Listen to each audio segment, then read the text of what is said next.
Hello दोस्तों, welcome to my YouTube channel Tej electrical tips में आपका बहुत बहुत स्वागत है। दोस्तों, आज की वीडियो में बात करने वाले हैं मोटर के पोल कैसे पता करें कितने पोल की मोटर है। आखिरकार ये मोटर में कितने पोल है तो वो हम कहाँ पे देखेंगे कि जो हमारे पास जो मोटर है वो कितने पोल की है। आखिरकार अगर मोटर के ऊपर नेम प्लेट है तो नेम प्लेट से पता लग जाता है कितने पोल की मोटर है। या दोस्तों, अगर नेम प्लेट भी नहीं है, अगर नेम प्लेट के ऊपर आरपीएम लिखा हुआ है तो आरपीएम से ही पता लग जाता है कितने पोल की मोटर है। यदि अगर मोटर के ऊपर नेम प्लेट भी नहीं है, पोल भी लिखा हुआ नहीं है, तो हम फिर कैसे पता करेंगे आखिरकार कितने पोल की मोटर है। और उसके बाद दोस्तों, पोल को कैलकुलेट कैसे करते हैं वो भी आज की वीडियो में बताने वाला हूं। तो दोस्तों, वीडियो में बने रहना, वीडियो को लाइक करना, शेयर करना, चैनल को सब्सक्राइब जरूर करना। तो पहले ये जान लेते हैं आखिर पोल क्या होते हैं। तो दोस्तों, पोल को मैग्नेटिक पोल भी बोलते हैं। जैसे कि आपने मैग्नेट देखा होगा, मैग्नेट में दो पोल होते हैं, एक होता है साउथ पोल, एक होता है नॉर्थ पोल। तो जब नॉर्थ पोल और साउथ पोल आमने सामने आ जाएंगे तो अट्रैक्ट करेगा। यदि south pole and south pole आमने सामने आ जाएंगे तो रिपल करेगा, मतलब दूर फेंक देगा। वही नॉर्थ पोल और नॉर्थ पोल आ जाएंगे आमने सामने, तब भी रिपेल करेगा, दूर फेंक देगा। या साउथ पोल आ जाओ तब भी। अगर इनका कॉम्बिनेशन बनना है, इनका south pole and north pole का, तो जब अट्रैक्ट करेगा अपनी तरफ। ठीक है दोस्तों, अभी ये आप पोल को समझ गए। ये पोल आया कहां से, अभी आपको पोल समझ में आ गया होगा। अब समझते हैं मोटर के अंदर। मोटर के अंदर जो पोल होता है वो हम क्रिएट करते हैं। क्रिएट कैसे करते हैं? क्रिएट हम करते हैं वाइंडिंग करके, वाइंडिंग के द्वारा हम क्रिएट करते हैं। जब हम मोटर के अंदर, मोटर के स्टेटर भाग में वाइंडिंग कर रहे हैं और उसके अंदर पावर दे रहे हैं, वहां पर मैग्नेट क्रिएट हो रही है। मैग्नेट क्रिएट होने पर हमारा रोटर है वो रोटेट करने लगा, घूमने लगा और हमारी मशीन चलने लगी है। अब इस एनिमेशन के द्वारा भी समझिए आप, हमने एक मोटर के स्टेटर में वाइंडिंग किया है और उस स्टेटर के अंदर हमने मैग्नेट फील्ड को जनरेट किया है। मैग्नेट फील्ड जनरेट हो कैसे रही है? अब ये देखिए, नॉर्थ पोल के सामने जब साउथ पोल आ रहा है तो अट्रैक्ट कर रहा है, और जब साउथ पोल के सामने नॉर्थ पोल आ रहा है तब भी अट्रैक्ट कर रहा है। तो उस कंडीशन में मोटर का रोटर जो है वो घूमने लगेगा, रोटेट होने लगेगा। तो दोस्तों, ये था पोल का फंडा, ये था पोल। पोल आपको समझ में आ गया होगा अच्छे से। ये तो थी थ्री फेस इंडक्शन मोटर, इसके अंदर हमने मैग्नेट को क्रिएट किया था। ठीक है, लेकिन कुछ मोटर ऐसी भी होती हैं, डीसी मोटर, जिनमें परमानेंट मैग्नेट डाल दी जाती है। जैसा कि आप एनिमेशन में देख रहे हैं, इसका रोटर रोटेट कर रहा है, रोटर पे वाइंडिंग है और इसमें परमानेंट मैग्नेट डाल दी गई है इसके स्टेटर में। ठीक है दोस्तों, यहाँ तक बात समझ में आई। अब ये तो आप जान गए आखिरकार पोल होता क्या। अगर आपसे ये भी पूछा जाए कि कहां पर होता है, मतलब मोटर में पोल कहां पर होता है, तो इमेज में जैसे कि आप देख पा रहे हैं, ये एरो का निशान देख पा रहे हैं, ये हमारा पोल है जो हमने क्रिएट कराया है, वाइंडिंग से किया है पोल। ठीक है, तो मोटर में हम कहां पर देखेंगे पोल? ये पोल है। अब आगे का इंपोर्टेंट है, अब इसको समझना बहुत जरूरी है।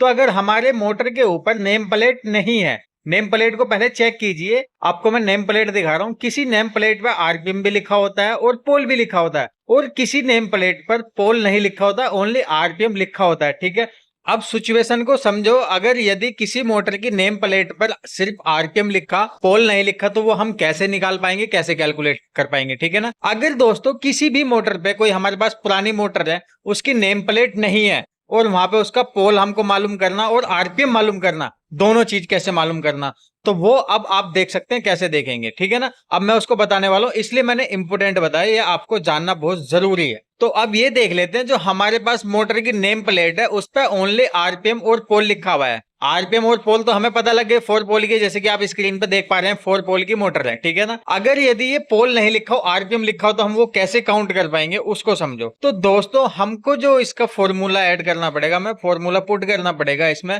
P equal to 120 into F divided by RPM. ठीक है, हमको ये फॉर्मूला पुट करना पड़ेगा।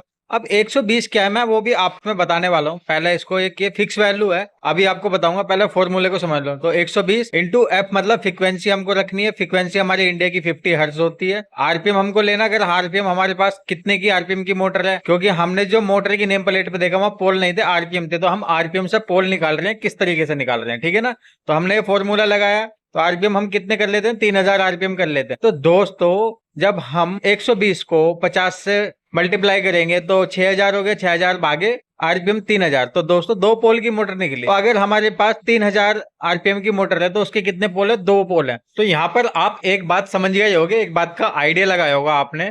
इसमें हमने देखा जितने हमारे आरपीएम ज्यादा थे, हमारी मोटर के हाईएस्ट आरपीएम 3000 थे, और उसमें पोल कितने निकले? सबसे कम पोल निकले, मतलब 2 पोल निकले। तो आपको एक बात का आइडिया लग गया होगा कि जितने ज्यादा आरपीएम की मोटर होगी उतने ही पोल कम होंगे। अगर इसको उल्टा भी कर लो आप, जितने ज्यादा पोल होंगे उतने ही कम आरपीएम होंगे। मतलब जितने ज्यादा पोल की मोटर होगी उतने ही कम आरपीएम पर मोटर घूम रही हो। ठीक है, ये बात आप समझ गए। तो अभी मैंने एक क्वेश्चन छोड़ दिया था जो 120 बताया था, ये 120 है क्या? ये जो होता है हमारा फेस एंगल होता है। जब हम मोटर के अंदर वाइंडिंग करते हैं तो 120 डिग्री का एंगल रखते हैं। तो ये 120 डिग्री वो होता है, ये फिक्स वैल्यू होती है। मतलब तीनों फेस को 120 डिग्री एंगल पे रखा जाता है और ये डिस्टेंस होता है 120 डिग्री का। मतलब ये फिक्स वैल्यू है। ठीक है, तो अभी आप समझिए 120 क्या था। अब एक कैलकुलेशन और देखो आप, हमारे पास एक 1400 आरपीएम की मोटर है तो उसका भी पोल निकालना देखते हैं। P equal to 120 into 50 hertz divided by RPM 1400। ठीक है, हमने ये वैल्यू रख ली। 120 इंटू 50 हर्ट्ज 6000, 6000 को भागे करेंगे 1400, तो यहाँ पे कितना आया? पोल निकल के 4 पोल आ गए। दोस्तों हमारे 4 पोल निकले। आप यहाँ भी क्लियर हो गया कि जितने पोल बढ़ रहे हैं उतने आरपीएम घट रहे हैं। और नहीं तो मैं एक चार्ट दिखाता हूँ, आप इस चार्ट को भी याद कर सकते हैं। मतलब यह है कि अगर हमारे मोटर के अंदर 2 पोल हैं तो 3000 अगर 4 पोल हैं तो 1400 आरपीएम है। अगर दोस्तों 6 पोल हैं तो 1000 आरपीएम है। अगर 8 पोल हैं तो 750 आरपीएम है। अगर 10 पोल हैं तो 600 आरपीएम है। अगर 12 पोल हैं तो 500 आरपीएम है। ठीक है, तो मतलब यह है पोल बढ़ रहे हैं, आरपीएम घट रहे हैं। ठीक है, तो आपको यहाँ तक बात समझ में आ गई होगी। पोल क्या होते हैं, पोल कहाँ पर होते हैं, पोल का फॉर्मूला क्या है, पोल को कैसे निकाल सकते हैं, और आरपीएम पोल का आपको रिलेशनशिप भी पता लग गया होगा क्या है। दोस्तों अब आगे का जो इंपोर्टेंट है आप इसको जानो। इंपोर्टेंट ये था, हमने ये भी बताया था, अगर किसी मोटर पर नेम प्लेट नहीं है उसके हम कैसे पता करेंगे पोल कितने पोल की मोटर है। ठीक है, पोल के साथ साथ यहाँ पे एक डाउट और भी क्लियर होने वाला है। वो डाउट ये था कि हमारी मोटर के आरपीएम कितने होते हैं। मान के चलो हमारे पास एक मोटर है पुरानी, उस पर नेम प्लेट नहीं है या मिट गया है और हमको आइडिया नहीं लग पा रहा कितने आरपीएम की मोटर है, तो उसका आरपीएम चेक करने के लिए हम ये टेस्टर का इस्तेमाल करते हैं, आरपीएम टेस्टर का इस्तेमाल करते हैं। अगर हमारे पास आरपीएम टेस्टर भी नहीं है तो तब भी हम उसके बाद आरपीएम का कैसे पता कर सकते हैं, वो भी यहाँ आपका डाउट क्लियर होने वाला है। तो मैंने अभी बताया मेरे मोटर के ऊपर नेम प्लेट नहीं है, विदाउट नेम प्लेट की मोटर है, तो अब हम इसको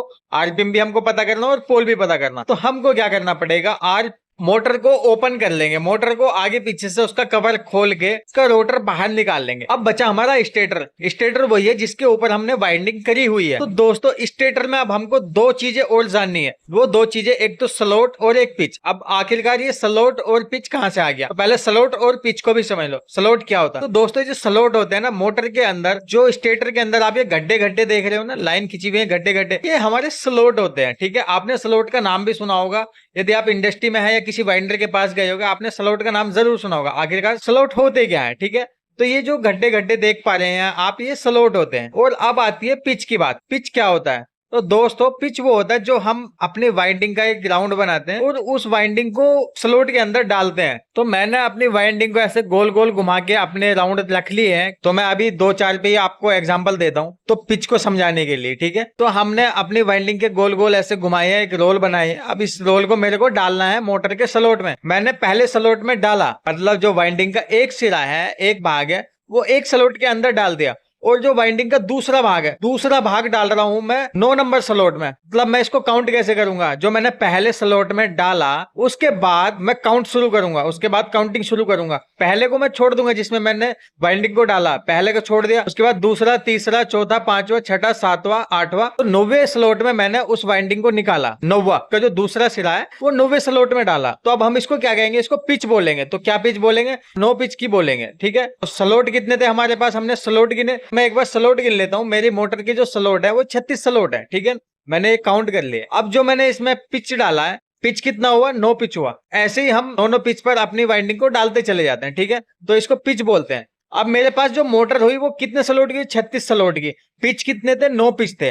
अब आपको पोल भी समझ में आ गया होगा और पिच भी समझ में आ गया होगा, पोल क्या होता है और पिच क्या होता है। तो अब हमको यहाँ पे एक फॉर्मूला और पुट करना होगा। एक फॉर्मूला और पुट करेंगे तो यहाँ पे हमारे पोल निकल के आ जाएंगे और आरपीएम भी निकल के आ जाएंगे। ठीक है, तो हमारा जो यहाँ पे फॉर्मूला लगेगा स्लॉट डिवाइडेड बाय पिच। ठीक है, तो हमने स्लॉट कितने गिने थे? हमने स्लॉट गिने थे 36 और पिच हमने गिने थे 9 पिच गिने थे। हमारे पास जो स्लॉट थे वो कितने थे? 36 और पिच थी 9। 36 को भाग करेंगे 9 से तो दोस्तों यहाँ पे निकल के आ जाएगा पोल। तो कितना पोल निकला? 4 पोल निकला। तो मतलब यह है कि मेरी 36 स्लॉट की 9 पिच की मोटर 4 पोल की मोटर है। अब एक और काउंटिंग कर लेते हैं। दूसरी मोटर है मेरे पास, उसके स्लॉट है 24 और पिच डाले हुए हैं 12। तो 24 स्लॉट डिवाइडेड बाय पिच, ठीक है। तो 24 स्लॉट है डिवाइडेड बाय 12 पिच है। तो मैं इसको भाग करता हूं तो यहाँ पे मेरी मोटर निकल के आ रही है।